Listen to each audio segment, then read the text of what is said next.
How's it going, Bat family? Welcome to a Batgirl update video today, but actually at the same time, kind of Batman, because now we're getting more information about the Batgirl movie, and it is still surrounded by a bit of ambiguity in the sense of where does this truly take place. But with this recent news of, as you've probably seen from the title, Michael Keaton will be the Batman in the Batgirl movie for HBO Max, with also JK Simmons reprising his role as Commissioner Gordon. Well, this made me just kind of want to talk about this and the somewhat what I feel obvious repercussions of what this means for the DCEU moving forwards, and how those possible rumors that we heard quite a long while back now, that after the Flashpoint movie, if you will, that the outcome of that with the new universe that we've got unfolding in the DCEU, all while that will have characters in there like Gal Gadot's Wonder Woman still, Ezra Miller's Barry Allen,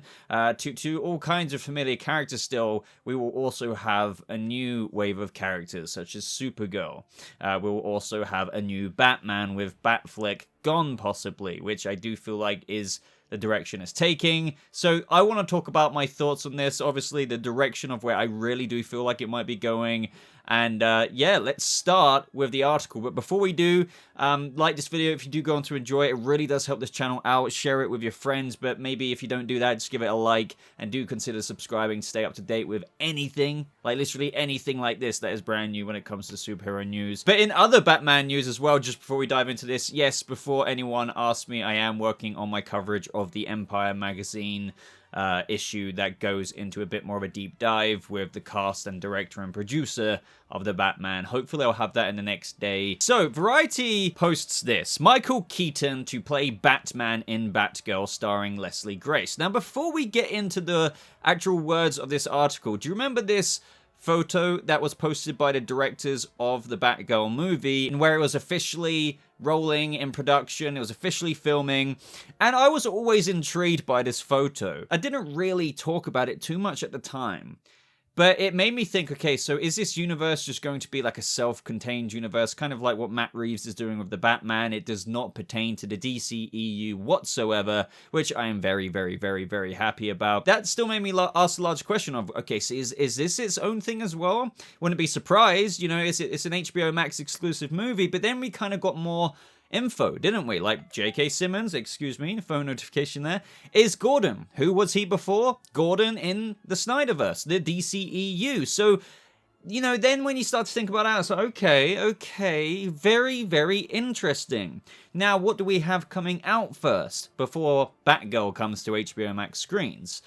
The Flash movie, of which will obviously be a bit of a different take, as Andy Muschietti tells us. You know, it's not maybe what you would expect, but obviously it's getting into multiversal, you know, world-bending level shit. You know, it's got to still fulfill the outcome of where things will be a little bit different. You get where I'm going with this. And now we know that Michael Keaton is in the Flash movie, and I'm guessing Batfleck will be segueing his way out in that in some way, shape, or form. So Michael Keaton is dusting off his signature cape and cowl for Batgirl, the upcoming HBO Max superhero film. The actor is expected to reprise his role as Bruce Wayne, aka Batman, the character he originated in Tim Burton's 1989 film. He will star alongside Leslie Grace, who's playing the lead role. Now, just to interject here, I can imagine some fans might come up with the idea of, but maybe with Barry visiting Keaton's world, or whatever he does in Flashpoint, whether that is just him traveling to Batman 89 world, or whether that world just washes over our world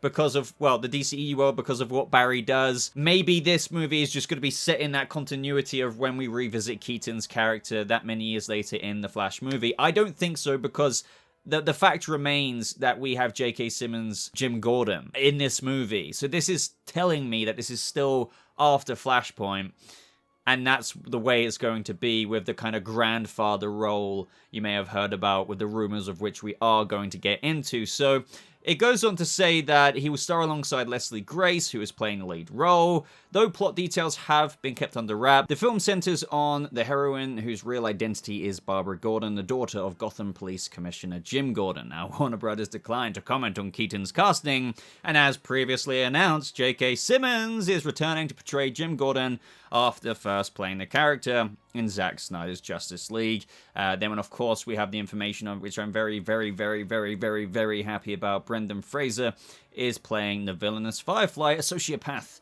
with a passion for pyrotechnics. Now, this is where things get very interesting, and this is where I want to kind of dive into my thoughts on all of this and how I feel like it is speaking for itself at this point. This might be a bit needless for me to say in how post-Flashpoint, and I know I've already mentioned this, but let's get into it in a bit more detail, is going to be Batman will be Keaton. You may have heard the rumor from months and months back that maybe Keaton was being approached to be the somewhat grandfather Nick Fury-esque role going forward in the DCEU. Now, whether you're a fan of this or not, like, it might, and it looks like to be the case. We've got a young Batman with Reeves' potential trilogy that is coming on the way. Obviously, it's self-contained. And I think even though, and I've spoken to friends about this, even though they're really appreciative of the fact that we've got a young Batman still, they still want a young Batman in the DCEU, which I can understand because the DCEU is still a big thing to a lot of people, and rightfully so. I'm still looking forward to future movies. Shazam 2, Black Adam, this, that, and the other, right? However, with that continuity, I still understand how they might not want an older Batman. Even if it is Keaton, I can really appreciate both ways. I'm personally fulfilled and happy enough with Reeves' younger Batman being over here.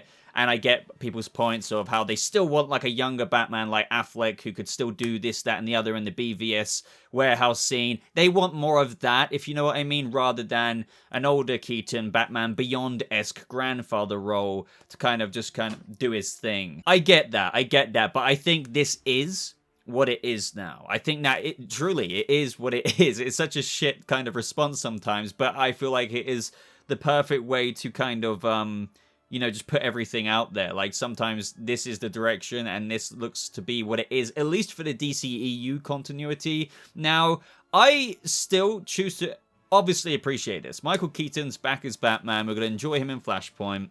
And I find it interesting, this article goes on to explain a tiny, teeny bit about, when Keaton was, approached with this plan, most likely larger plan, as when the rumors were coming out at the time of when he's literally talking about the comments of when he was first approached. He said, just because I was curious didn't mean I wanted to do it, he clarified on the latest episode of Variety Award Circuit podcast. So it took a long time, frankly. I'm not just going to say, I'll do it. It has to be good. And there has to be a reason. Now, this is just him commenting about putting back on the cowl for, like, the Flash movie. But I think the reason why he says, I'm not just going to say I'll do it, it has to be good, and there has to be a reason. I think he agreed to the reason of not only appearing in the Flash movie, but in how he's going to appear in Batgirl, and who knows what else, by the way. But the reason why I believe this, other than it just being obvious through, like, now it's being reported by Variety and all the major trades that Keaton is here for not only the Flash movie, but for Batgirl as well, with JK Simmons' Jim Gordon that originated from Zack Snyder's Justice League DCEU continuity. You see where I'm going with this. I think he agreed to the larger role of kind of minimal effort. I don't mean that in a bad way. It's just that, yeah, sure, he's in the suit for the Flash movie, and sure, he's probably going to pull off a few cool things as an older Batman and Bruce. But just for him to appear in Batgirl, I'm not pretending to know that who knows, he might have some action scenes. But I'm just saying, with the premise of this larger roadmap of him being the grandfather kind of role, maybe, not quite Batman Beyond, but do you see where I'm going with this? Just kind of sat there, still being very Bruce Wayne, but older. That's not really a lot to kind of contemplate about. Think about it, you're going to get paid a shit ton of money. You might not have to do way too much. You get to revisit a role that lots of people still like you in. I feel like Keaton's probably agreed to be like, yeah, I'll probably come back even after the Flash movie. Hey, Batgirl, helping this young Barbara Gordon be Batgirl, makes sense to me. It could give me a good way to explore an older Bruce Wayne just beyond the Flash movie. So long story short here, you can see what I mean. Like, this is probably it. This is the DCEU Batman now. Now, what does that mean for Batfleck? I could be wrong. I will hold my hands up if I'm wrong. I don't know how two Batmans or Bruces would exist in the post-Flashpoint rectified timeline, because don't forget, by the end of the Flashpoint movie, Barry would have kind of restored, excuse me for a Marvel reference here, but the sacred timeline. He's got to sort it out, and there'll be a new timeline going forward. One that is granted with new additions, aka Supergirl, Keaton's Batman, etc. So as a result of that, you're not going to have two Bruce Waynes in the same sacred timeline fixed from the end of Flashpoint once Ezra Miller's Barry has kind of figured out, oh crap, yep, I can't really keep this up. Well, I'm guessing, I don't know what happens. I think it would be kind of naff for him to just be erased and become an older Bruce. But maybe he should have a sacrifice. I don't know. I really don't know. Like, I can't think of this truly from the top of my head. I thought if you were going to do the reverse Flash in the Flashpoint movie, one way to do it would be to murder him. Have the Bruce who's closer to Barry through the events of Justice League die in front of his very eyes in a very Eobard Thawne way. Now, I could be wrong about that. Some of you might be like, at the face value, Boba, that's a crap idea. Maybe it is. I don't know. To me, if they make it cool and they do it like the right setup for it, and Batfleck is going anyway because Keaton's staying on, well then I'm fine with that. But we might not even get a reverse Flash in this movie. And the extra Barry, by the way, you know, some people were discussing that even though there might not be a reverse Flash in the Flashpoint movie, the extra Barry might fill the role of the reverse Flash. That's not to say he's going to be, and that there won't be a reverse Flash Eobard Thawne in the future. It's just that the villainous side, or like the villainous role, will be fulfilled by the extra Barry, who's more of a dark Flash, maybe. And it was him all along. It was me, Barry, after, you know, just seeing both Barrys get along well throughout the whole movie. Oh, it turns out to be maybe he was a bit darker or something. I don't know, but you get what I'm saying. And maybe that one, for some reason, kills Batfleck's Batman. And I know this sounds pretty crappy. I do want to stress these are just from the top of my head.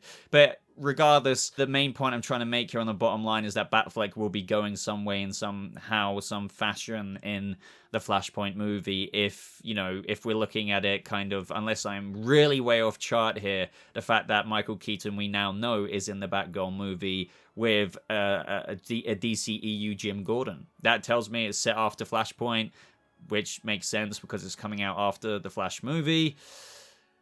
And that makes me think that with the new restored DCEU world, Gotham will be looking like the Burtonverse, maybe. You see what I mean with that? Like the design. And this leads up, going back to that photo of in Batgirl, I was wondering why all of this old, you know, fashioned-y looking, more Tim Burton kind of Batman vibe to it. Well, that's because maybe it is. You see what I mean? It's a modern-day restoration after post-Flashpoint of that world. I mean, the DCEU will still be modernized in terms of, like, Supergirl and everything like that. Wonder Woman, Diana will still be the same. Metropolis will still look the same. Henry Cavill is, yeah, granted his suit's in the closet still, but, like, he can come back one day.